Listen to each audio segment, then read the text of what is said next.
नमस्कार दोस्तों, मैं सुनील कुमार आपका फिर से स्वागत करता हूं आपके अपने चैनल क्या ऐसा होता है।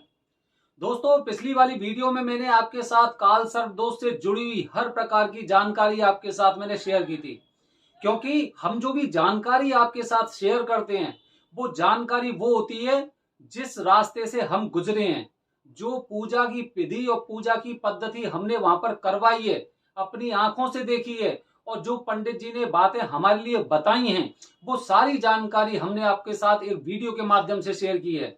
लेकिन जैसे कि आप सब लोग जानते हैं, हम लोग भी जानते हैं कि बिना नियम के कुछ नहीं होता है।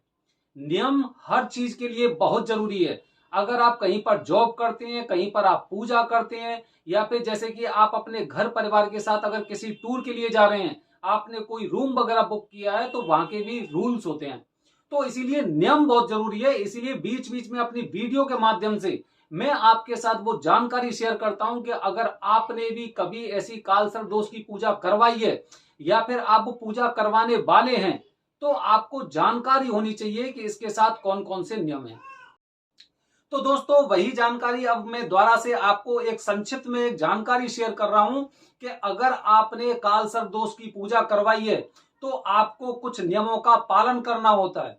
कुछ नियम ऐसे होते हैं जो आपको नियमों का पालन करना बहुत जरूरी होता है 40 दिनों तक। तो दोस्तों, वो नियम कौन से हैं, आप इस वीडियो को पूरी देखिए, क्योंकि आपको वो जानकारी मिलने वाली है जो जो जानकारी हर पूजा करने वाले को पता होना चाहिए, या फिर जो पूजा करवाने वाला है उसे पता होना चाहिए कि मुझे कौन से रास्ते से गुजरना है, कौन से रूल्स को मुझे अपनाना है।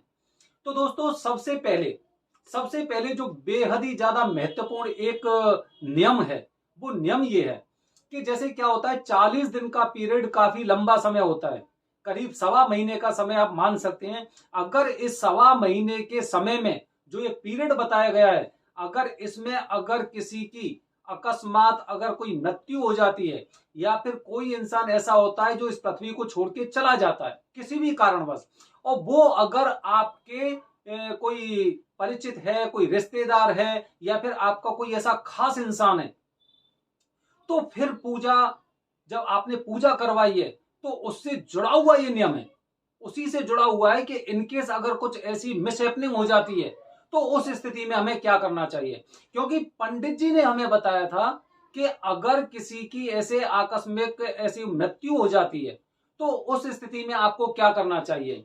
बहुत से लोगों के मन में सवाल आते हैं, जिसने पूजा करवाई होगी वो इसी बात को बार बार सोचेगा कि मैं इस काम को करूं या ना करूं, करूं या ना करूं, ऐसे करके 50-50% दिमाग चलता है, और दिमाग में काफी बातें ऐसी होती हैं कि नहीं भाई, ये तो मेरे लिए बहुत जरूरी है।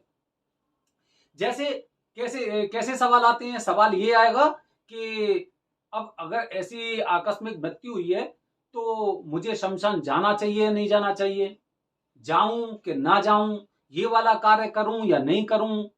तो ऐसे, और जिन लोगों को जानकारी नहीं होती है वो कुछ भी कर लेते हैं, लेकिन पूजा है तो नियम भी है।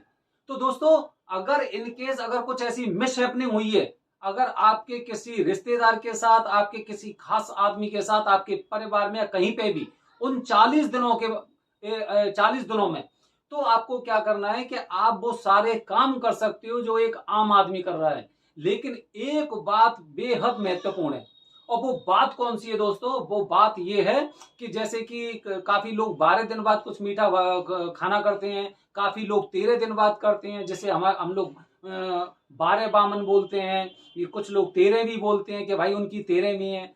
तो अगर ऐसा कुछ अगर कार्यक्रम वहां पर हुआ है तो आपको उस भोजन को नहीं खाना है। ये मैं आपको एक बेहद ही महत्वपूर्ण बात बता रहा हूं कि इन केस अगर आप कालसर्प दोष की पूजा करा के आए हैं और 40 दिनों के अंदर ही अगर कुछ ऐसी मिसहैपनिंग हो जाती है, कुछ ऐसी आकस्मिक घटना हो जाती है जिससे वो इंसान पृथ्वी छोड़कर चला जाता है, तो आपको उसकी 13वीं या जो 12 12 होते हैं उनमें आपको उस मीठे भोजन को स्वीकार नहीं करना है, उस खाने को नहीं खाना है। ये एक बेहद ही महत्वपूर्ण बात है, तो इसे आपको हमेशा ध्यान रखना है।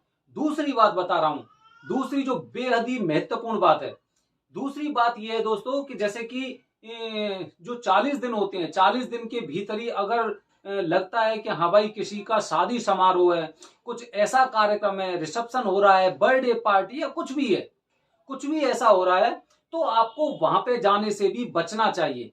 अगर वो बहुत खास है या फिर आप अपने घर में ही वो कार्यक्रम कर रहे हैं, फिर भी आपको उस खाने को स्वीकार नहीं करना चाहिए जो आपने सब लोगों के लिए बनाया है। आपको विशेष रूप से ध्यान रखनी ये वाली बात, चाहे वो अपना घर हो या आपके बाहर का घर हो, तो अगर इस 40 दिन के पीरियड में अगर कुछ भी ऐसा रिसेप्शन हो रहा है, शादी समारोह है या फिर कुछ भी है या फिर बर्थडे मना रहे हैं आप, तो आपको वो वाला खाना नहीं खाना है, बल्कि आपको वो खाना खाना है जो 40 दिनों तक आपके लिए बताया गया है। बहुत से लोगों से मेरी बात होती है, बहुत से लोग बताते हैं पंडित जी ने तो ऐसा कुछ भी बताया ही नहीं है।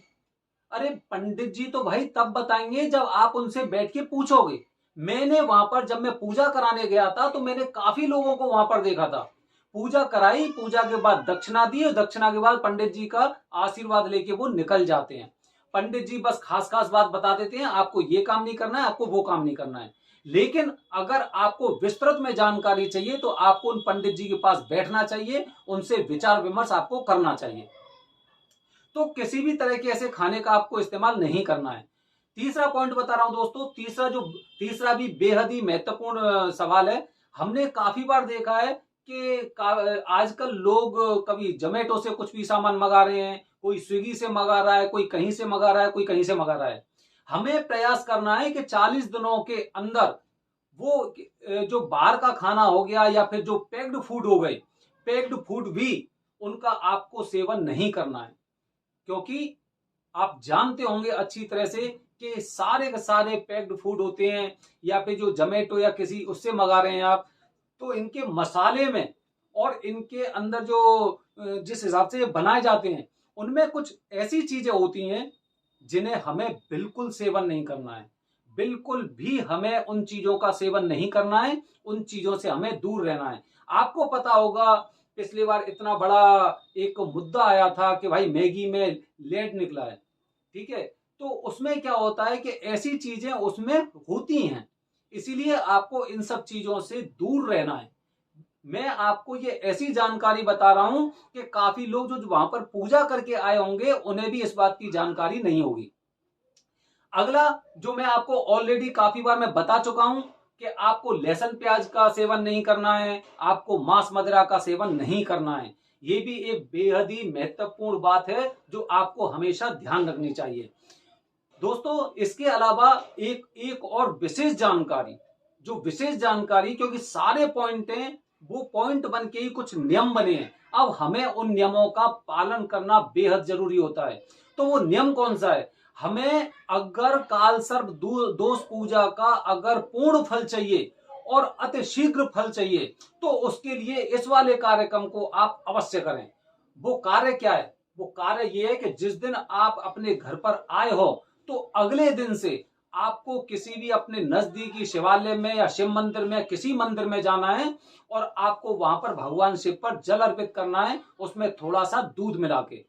जब आप ऐसा कार्य करते हैं तो आप देखना चमत्कार, आपने पूजा कराई है और आपको फल उतना जल्दी मिलेगा। मैंने बहुत से लोगों को देखा है जो लोग बताते हैं कि कालसर्प दोष की पूजा करके मैं आ गया लेकिन उसके अनुसार मुझे फल नहीं मिल रहा है।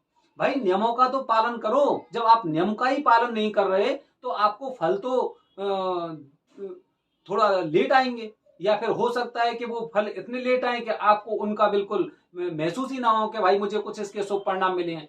तो जब भी कालसर्प दोष की पूजा करा के आ रहे हैं तो 40 दिनों तक आपको इन नियमों का पालन करना है, विशेष रूप से पालन करना है। और फिर देखिए चमत्कार, आप ये कहेंगे कि मेरी एक वीडियो ने आपकी जिंदगी बदल दी। दोस्तों अगला वीडियो में लेके आऊंगा पितृदोष के बारे में, पितृदोष की एक वीडियो में सारी की सारी जानकारी, क्योंकि ये पितृदोष की पूजा हम सभी लोगों को कराना बेहद जरूरी होता है। वो सारी जानकारी मैं अपने वीडियो के माध्यम से दूंगा। धन्यवाद दोस्तों, जय हिंद, जय भारत, हर हर महादेव।